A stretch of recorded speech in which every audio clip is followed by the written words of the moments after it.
And now a CBS 21 News exclusive. Every day we work to bring you the news, but it takes on a whole different meaning when one of us becomes the news. That's right. Last September, our very own Chris Pax was severely injured by a 130-pound bull mastiff that bit him in the face. And tonight he's sharing his story. And he's sharing the story of a little boy who was attacked by a dog. He and his mother spoke exclusively with Chris. Chris is in the studio here with more. Chris. Well, Rob and Tanya, with 83 million dogs living in American homes, we are truly a dog nation. Now, for the vast majority of us, they are part of the family and provide nothing but unconditional love. But sometimes things do go wrong, and when it does, the results, can be terrifying. So I decided to share my experience in the hopes that it may somehow be able to help.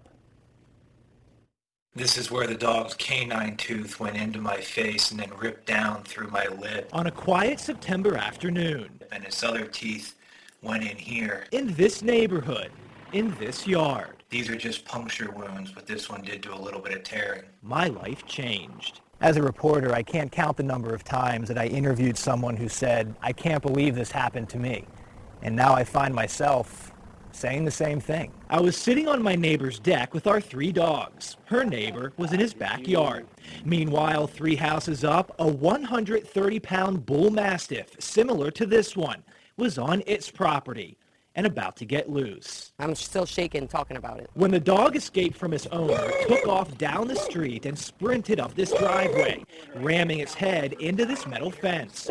My dog ran over to confront it, so I jumped off the deck to pull him away. But then the giant 2-year-old began to bend the metal bars and force his way in. When he pulled through, I couldn't believe it. It just started attacking, and there was nothing else that I could do except try to stop it. By that time I got over, Chris was on top of the dog. The thing was fighting the entire time. A fraction of a second, the dog turned around and bit him in the face. These are the first pictures taken after I was cleaned up at the hospital. 2 days and 25 stitches later, this was me with a swollen and scarred face. Unfortunately, what happened to me is not rare. According to the American Humane Association, every year, about 5% of dogs bite someone. 800,000 of those bites require medical care. 90% of the dogs, like the one that bit me, are non-neutered males. But the worst statistic of all is that 80% of the victims, the dog went after me and then jumped on me, are children. It's a parent's worst nightmare. Carlos Vasquez is your typical 7-year-old boy who loves to play in the alley behind his Steelton home, which is lined with dogs. In late August, as he pedaled away on his tricycle, one broke through its fence and attacked him. A nearby adult tried to pull the dog off him as his mom came running.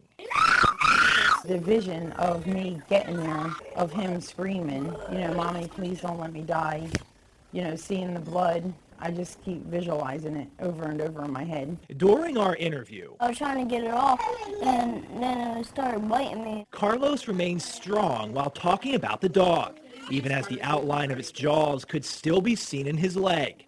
But then, while recalling the attack, the young boy broke down, left, and never came back. A room where his nightmares take over. The more quiet it is, the louder his screams get. It's also in his room where he recorded this plea for help. Not okay. There isn't any one reason for why dogs bite, whether triggered by a loud noise or sudden movement. The American Kennel Club's best advice to avoid an attack is to simply respect a dog's space and pay attention to what it's telling you. Essentially, if it's barking or looks upset, stay away. But there are times when attacks cannot be avoided. And when they do happen, victims are rarely limited to just those who get stitches or have nightmares. When it's your baby, it's worse for the parents. If only I had been there to jump in the dog, to let the dog attack me over him. That's what hurts me the most. just leaves you with chills. How's little Carlos doing? Well, since we shot this story, I have been in contact often with his mother. The entire family has sought help, and he is doing much better now. But we do want to make the point that 95% of dogs are never going to hurt anyone. We're just trying to show what can happen. It happened to Carlos, it happened to me, and it's terrifying. Yeah, you can see by the reaction from Carlos. So it's good to know he's getting the help he needs. What happens to the 2 dogs featured in your story? So when a dog does bite someone, by law, they have to be quarantined for 10 days to see if rabies symptoms do appear. The dog that bit me was put down. The dog that bit Carlos was not. It's a decision that is completely up to the owner. And it's a situation where nobody wins. Everybody loses. The vision of me getting there, of him screaming, Mommy, please don't let me die. Seeing the blood, I just keep visualizing it over and over in my head. Frightening words from a terrified mother after her young son was attacked by a dog. That's where we begin this half hour. Good evening, I'm Tanya Foster. And I'm Rob Hanrahan. Friday, we shared the emotional story of 7-year-old Carlos Vasquez and our very own Chris Papps, both recently attacked by dogs. And as much joy as dogs bring into our lives, tonight we continue to look at what happens when things go wrong. And we got to warn you, this story does contain some graphic images. CBS 21's Chris Papps is here now with the story. Chris? Well, Rob, for tens of millions of Americans, dogs are our best friends. They love us, they protect us, they keep us company. But every year, millions of us are attacked by them, and for hundreds of thousands, the result is severe and can last for life. Now, during this investigation, we found out dog bites don't just impact victims, but every taxpayer millions of times over.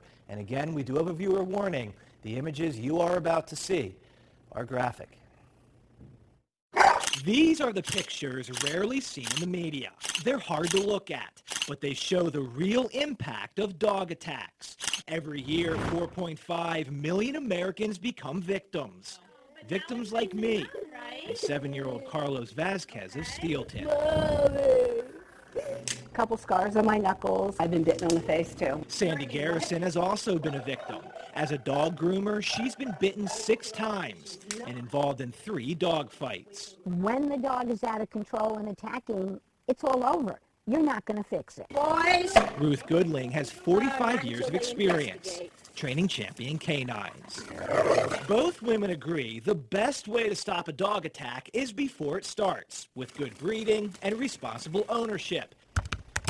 But if that doesn't work, a quick web search will offer many suggestions to prevent a dog attack, such as avoid direct eye contact and stay calm. They sense your fear. And use an umbrella or stick to keep the animal at a distance. All techniques where Garrison and Goodling agree. I really think the umbrella idea is a very good one. But that is where their agreement with these suggestions end, because a number of websites also offer solutions to stop an attacking dog, such as grabbing its testicles, since 90% of dogs that bite are non-neutered males. I would not ever do that. Other sites suggest picking up its hind legs to take away its power base. He could still turn around and probably is going to bite your hands. Or trying to punch the dog in the snout.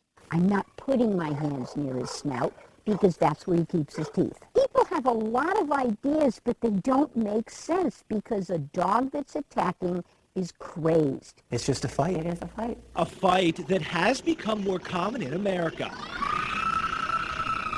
While the overwhelming majority of dogs never hurt anyone, a small percentage does create significant problems. Since 1986, the number and severity of dog bites has drastically increased. Fatal attacks are up 82% over the last 30 years. People think of their dogs as little children in fur coats, and they're not. A dog is always a lethal weapon, and people don't realize it. Every day I am contacted by people who've been attacked by unrestrained dogs. Dog bite attorney Thomas Newell realizes it. He has spent the last 33 years representing dog bite victims like these. This problem is literally an epidemic. An epidemic that changes a victim's life while costing taxpayers millions. Newell says half of his calls involve dogs that are owned by uninsured renters. And the majority of victims, children and the elderly, are on government-subsidized health care, meaning taxpayers are stuck with the hospital bills. CBS 21 analyzed government numbers and found from 2009 to 2013, dog bites have cost state taxpayers nearly $43 million in medical costs. Yet in PA, only after a dog attacks someone does the state require the owner to get $50,000 in liability insurance. But by then, it's too late. The taxpayer can't get reimbursed, and the victim oftentimes cannot get cosmetic care because plastic surgeons rarely take public health insurance. And the victim becomes victimized again. Correct. Liability insurance to cover dog bites is not expensive. CBS 21 got a quote from State Farm for a $100,000 policy in Harrisburg. It's 36 cents a day for a renter. We, the taxpayers, are literally paying millions of dollars a year so that uninsured renters could own vicious dogs and have no fiscal accountability. CBS 21 contacted the Department of Agriculture, which administers dog law, to discuss this topic. Instead, we got a statement. Quote, "The Department of Agriculture takes seriously every incident where an innocent person is attacked by a dog without provocation." Like anything else in life, it's repetitive. It's only going to get worse unless action is taken by, in my opinion, the government officials. Now, most states do allow laws that mandate that certain dog breed owners do carry liability to protect those potential victims, but Pennsylvania law forbids what is known as breed-specific legislation, so victims here are not protected. And you also mentioned in the first part of your story, if a dog does bite, the state doesn't require it to be put down either. No, is something that is up to the owner. Now, if they do choose to keep a dog that has bit or attacked someone, then there are pretty onerous regulations that the state imposes on that owner. So most people do choose to put the dog down, but they absolutely do not have to. And little Carlos, he's doing okay. Yeah, he's doing much better. I spoke to his mom. She watched the story on Friday, and she wrote some very nice things on our Facebook page about Carlos and how he's doing. They're doing much better, and it looks like he's going to be okay. Brave little boy and mom to get the word out on this. Absolutely. And you too, Chris. Yeah, great digging on the financial end of that. Thank you.